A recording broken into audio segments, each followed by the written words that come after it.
He had stood beside the king, toasted at his table, advised him with loyalty and wit. But in the end, it wasn't a sword or a rebellion that doomed him. It was silence. One refusal to speak. One quiet act of defiance. And for that, the king had him beheaded. This is the story of Sir Thomas More, the man Henry VIII once called his dearest friend, and then sent to the scaffold. Sir Thomas More was not born into royalty or wealth. He came from modest roots in London, the son of a lawyer. But from the beginning, there was something extraordinary about him. A mind so sharp, so curious, that even the greatest scholars of Europe came to know his name. By his 20s, he had studied at Oxford, learned fluent Latin, mastered Greek, and immersed himself in philosophy and theology. More was a man of thought, but he was also a man of deep conviction. Everything he did, he measured against his conscience and his faith. In a world where power often bent men to the will of kings, Thomas More stood apart. He was witty, charming, and loved by many.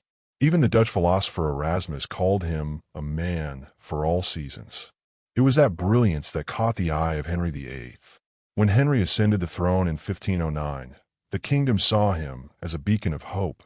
Young, handsome, athletic, and educated, he surrounded himself with scholars and thinkers, and none impressed him more than Thomas More. They became friends, real friends, not just court companions. More rose quickly through the ranks. He became a member of Parliament, then Speaker of the House of Commons, and finally Lord Chancellor, the highest legal authority in England. Only the king stood above him. Henry relied on him. He trusted him. He even joked with him, calling him my good servant. But that loyalty was about to be tested in a way no one could have imagined. By the late 1520s, Henry's obsession with producing a male heir had consumed him. His wife, Queen Catherine of Aragon, had failed to give him a living son, and Henry convinced himself that his marriage was cursed. Cursed by God because Catherine had been his brother's widow. The solution in Henry's eyes was simple: annul the marriage and marry Anne Boleyn. But the Pope refused. Catherine was a Spanish princess, and her nephew was the powerful Holy Roman Emperor. The Vatican wouldn't risk offending him. And so Henry did the unthinkable. He broke with Rome. In 1534, Parliament passed the Act of Supremacy, declaring Henry the supreme head of the Church of England. It was a seismic shift, not just in religion, but in power. The king was now above the Pope.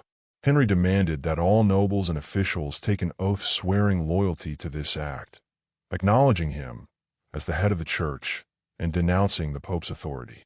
Many signed. Some did not. Thomas More, the king's closest friend, could not. More had no quarrel with the king's desire for an heir. But to renounce the Pope, to deny the authority of the Catholic Church, that was a line he would not cross. He did not protest. He did not plot. He simply remained silent. And that silence became his crime. Henry was stunned. He pleaded with More. Friends warned him. His family begged him. Even Anne Boleyn herself reportedly asked Henry to spare him.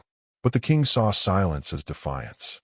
And in his eyes, defiance was treason.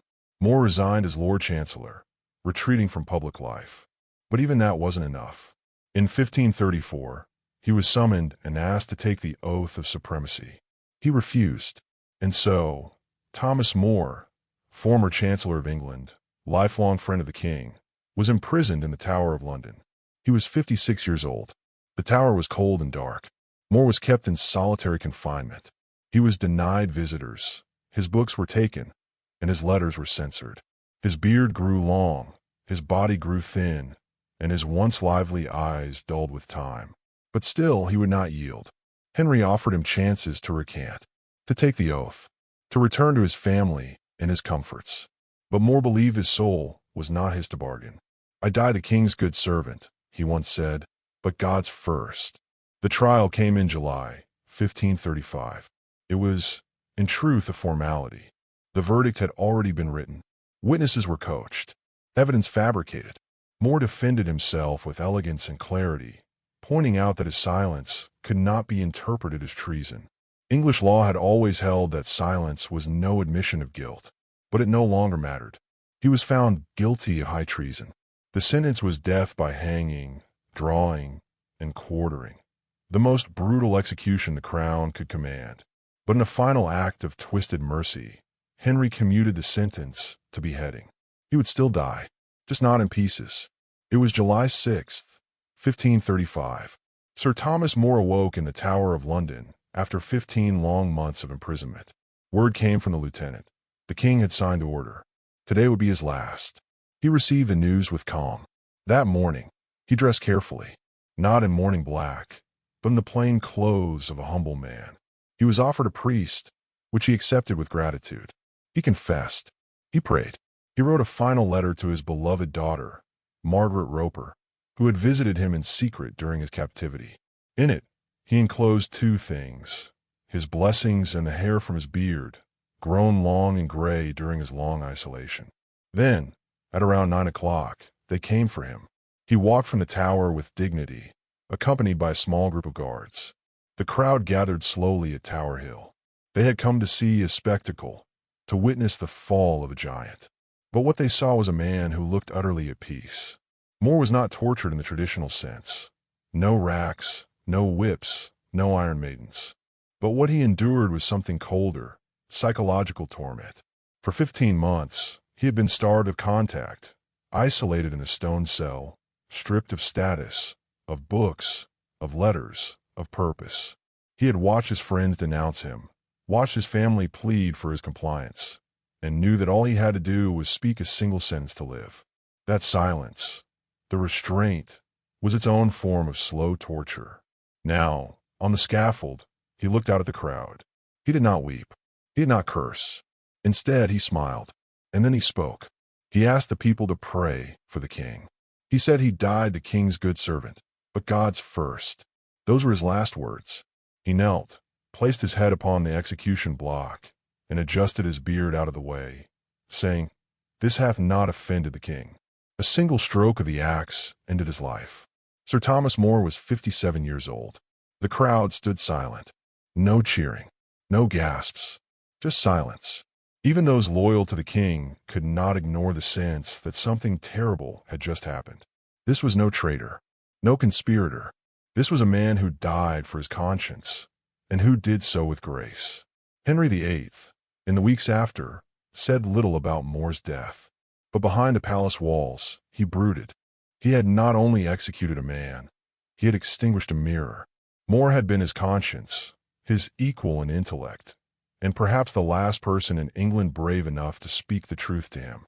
With More gone, the echo chamber of fear and flattery only deepened. But the execution had done something else, something Henry had not expected. It had turned More into a legend. In Catholic Europe, More's name was whispered with reverence. A man who would not betray the Pope. A martyr who died rather than submit to royal heresy. His letters from prison were smuggled abroad and published.